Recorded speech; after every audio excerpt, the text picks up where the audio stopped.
Hello everyone, welcome to this week's Wildhearts Wednesday video. This week I'll be covering the second of the two starter decks.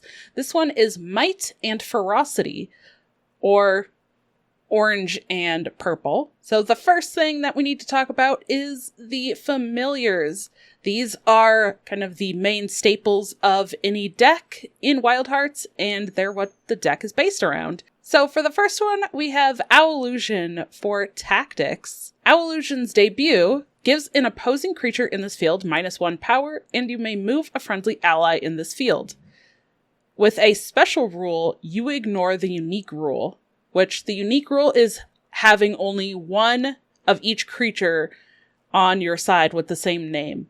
And for Ferocity, we have Infernander. Infernander's debut says if you are winning this field, gain +1 power, and it has an ongoing, when you discard any number of cards from your hand, you may give a creature in this field -1 power. If any were skill cards, give -2 instead. So Infernander, the Infernander familiar, is really about gaining power and making opposing creatures in the field lose power to try to tip the scales in your favor for winning that field.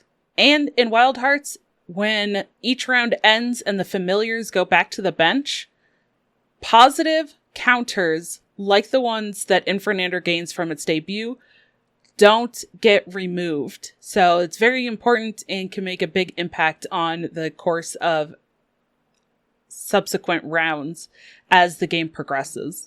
The Ferocity cards have a couple of different synergies, but I would say ultimately the focus of the Ferocity starter deck is to focus on changing the outcome of a certain field with each play. For example, Fury Potion can give an ally +5 power. You do have to KO that ally after the scoring happens, and then you get to discard a random card from your hand and draw a card. So depending on which ally you use this on, especially if it's a smaller ally, this can be a very big impact play. And the discarding works really well with Infernander's ongoing ability. You can also use Fury Potion as a resource card to use the support to KO a friendly ally to give a friendly familiar +2 power. I think this can be very, very useful in some cases, especially paired with Tactics, like it is in the starter deck, and you can KO some of those smaller ally cards to be able to give a friendly familiar +2. Sealan allows you to move an ally to the field that you play the Sealan and reveal the top card of your deck. If the revealed card matches the style of the ally that you move, you gain an additional victory point. And this additional victory point can help, but so can moving an ally to the field, because it might allow you to actually be able to win that field and gain even more victory points in the scoring phase. Tortu can be a big play in some instances as well. Gains block on debut, and each other friendly creature with block gains +1 power. And it also has an ongoing that when a friendly creature loses block, Tortu gains +2.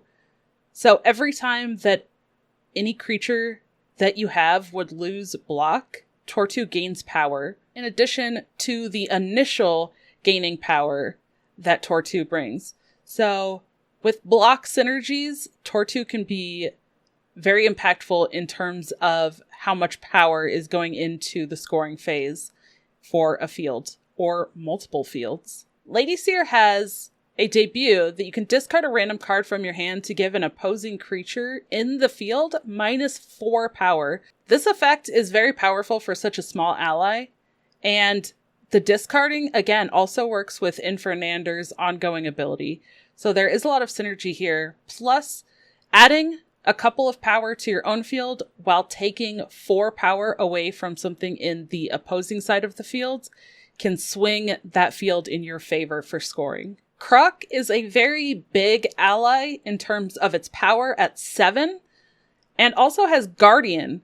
This creature has to be targeted before other creatures in the field. And it has a debut that makes all players shuffle their hand into their deck, then draw that many cards from their deck. It can really mess up what your opponent might have had planned to play, especially if you have initiative and you play Kruk first before they get to do any of their actions. And the final card I want to talk about for Ferocity is Judge's Decree. It says, end this round, choose a field. Before scoring, play a random card from your hand to that field. Then discard a random card from your hand. There's a lot going on with this card, and this card can definitely have a huge impact in the game, whether it's positive or negative, depending on the timing of when you play this. I have definitely played this at potentially less opportune times that put the game in my opponent's favor because they were winning fields. You end the round, so ideally you want to play it in situations where you are already winning fields, or in situations where you can try to guarantee that whatever gets played from your hand into a field will help you win that field during scoring. And yet again, the discard works with Infernander's ongoing ability to give minus power to an opposing creature in the field. So this can swing the fields in your favor and ends the round, allowing your opponent not to make any actions and gives you an advantage. The tactics cards in the starter deck have a lot of synergy with moving allies and KO effects. For example, Owlusion's effect of debut, put a tamer card from your discard in your hand. You may move a friendly creature of that card's style. And KO, give each opposing creature in this field -1 power. That's each opposing creature, so that does count both allies and familiars. Lunas has the debut effect, choose 2 of the following. Draw 2 cards, gain +2 power, KO an opposing ally in this field, or gain block. And on KO, you get to shuffle it back to your deck instead of putting it into your discard. This can create a lot of potential plays in which 2 of the 4 options you choose. There's a lot of different combinations, and this card is very flexible in terms of which options you choose when you're playing it, depending on what needs to happen. But just being able to gain power and KO an opposing ally can swing a field in your favor and already adds 4 plus the 2 for 6 power and removing 1 on the other side. So that definitely is a big swing and a very powerful play for one ally. Croshen has Guardian, so other creatures in the field can't be targeted before Croshen. And on debut, move an ally. If it was a friendly ally, gain 1 VP. So Croshen can really help you move allies to other fields to help your scoring situation in a certain field. And it can help you gain an extra VP, which on top of the potential VP that you gain when scoring and winning in a field, that can add up over the long run. Plus, it puts the 2 power into a field with the Croshen itself. Autolot has debut, KO an ally your opponent played this round. If it is wild, gain 1 VP. So there's, again, a little bit of synergy with trying to knock out allies. This one is an opponent's ally, but you can potentially gain some VP from it as well.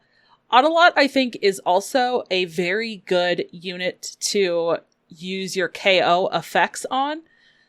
For example, being able to KO the Autolot for an effect of gaining +2 power, or being able to do something else like we already talked about with the Ferocity cards, because Autolot is just a 1/1 and it doesn't have any other effects on it after you play it. So it's a very good one to be able to just get out and KO and get even more power or get more effects instead of having that one space taken up with one single power.